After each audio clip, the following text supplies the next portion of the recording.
ఈనాడు దినపత్రిక పరిస్థితి ఏందో చూద్దాం. దీన్ని కూడా 14 పారామీటర్స్ లో తీసుకున్నాం. హెడ్లైన్లు, వార్తల భాష, ఫోటోలు, ప్రకటనల అమరిక, సంపాదకీయ ధోరణి ఈ గుర్తులతో ఇచ్చింది. ఈనాడు దినపత్రిక చూసుకుంటే ప్రమాణ స్థితి ఎట్లా ఉందంటే, ఫ్యాక్ట్ ఏంటంటే కొంతవరకే ఫ్యాక్ట్ ఉంది, సోర్సులు కూడా కొంతవరకే ఉన్నాయి.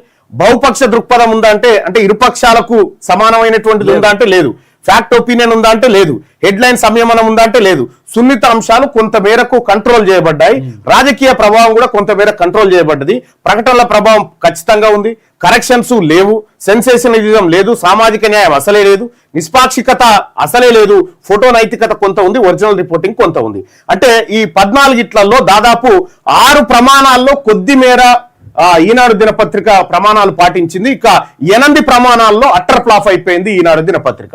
మరి ఈ పత్రిక సంగతి ఏందమ్మా, మరి మా బీసీ ఎస్సీ ఎస్టీలు చదవచ్చా అంటే మొత్తం తీర్పు ఏం చెప్పిందంటే బీసీ ఎస్సీ ఎస్టీ కోణంలో చాలా బలహీనంగా ఉంది ఈనాడు పత్రిక అని చెప్తా ఉంది. అంటే వద్దన్నట్టు లెక్క.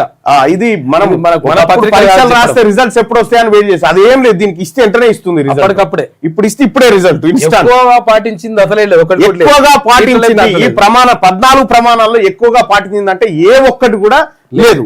ఇది ఒక ఫ్రంట్ పేజ్ కథ కాదు, మొత్తం ప్రతి అక్షరాన్ని క్షుణ్ణంగా పరిశీలించి తీసింది ఆర్టిఫిషియల్ ఇంటెలిజెన్స్.